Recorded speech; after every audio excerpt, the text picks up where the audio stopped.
Hello, my name is Christopher Salazar. I'm currently in San Diego working at the Old Globe on a production of All's Well That Ends Well. So thank you so much for letting me put myself on tape for this project. I really appreciate the opportunity. You know what, I don't think I want to do this anymore. No, I don't. I'm not going to have a complete stranger lecture me about flirting just before he's going to fuck my girlfriend. Thought experiment?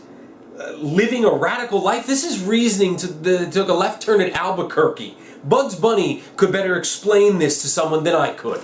I knew you couldn't go through with this. I knew it. But you're not going through with this, so don't even pretend. Oh, I'm going through with this. Even with me saying that and pissing you off, I know you're not going to go through with this. I'm doing it right now. Doug, kiss me, please. You kiss her and I'll punch those lips right off of you. Don't you dare turn this into a pissing match. You take that back and apologize. He's here as our guest, and that's a horrible thing for a host to say. He's here to fuck you. That's not usually what our guests do. If the guests have been invited to fuck me, then yes, this is what he's supposed to do. Apologize, or I swear I will never speak to you again. Don't throw ultimatums at me.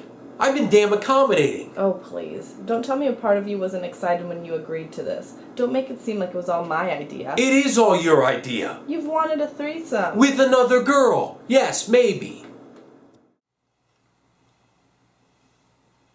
I wish I could be you. You know that?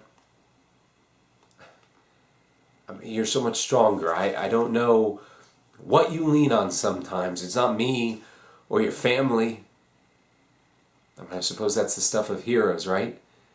People you read about and admire who have this strength at their core, only to find out later they're kind of difficult to be around in person. I mean, the same things you admire them for, the stands they're willing to take, make them, well, they kind of make them unbearable in real life. What plays great in public makes them so hard, dogmatic, even when you're alone with them. I mean, the way they make even their private life this stage, where they take up their banners and march around, even in their most private moments, and you're just one more audience to them. It's not just the thought of those men doing what they did. It's how it's made everything loving and precious about you into this performance, and you into this public person who wants to live outside of what we have. And the person I knew is waving goodbye. Liar. And maybe part of you wants this, because it gives you this megaphone, almost like you maybe welcomed it. You are such a coward. And this book, this diatribe that you've written, those broad statements you made. Wait, what did you say? As if... Maybe I what? As if all the men in that part of the world are like that. Really? Welcomed it? Did you say welcomed it? I mean, to turn your intelligence in this hateful book all the time asking why we hate women. I mean, really, your father, your brothers, me? That's the question. And doing it in the cheapest way possible by getting into that joke. I mean, you're going to get into the sack and peddle the most obvious, most hateful ideas about us?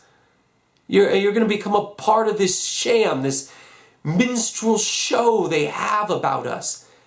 That's where all your moral stands and bravery ends up. You want to know what the shame is? That's it. That's the dishonor you bring of your family by wanting to make such a public spectacle of yourself. First with the threesome, and now you want to invite the whole fucking world into our bed. Maybe I what? Asked for it? Is that what you were going to say? Maybe I asked to be raped?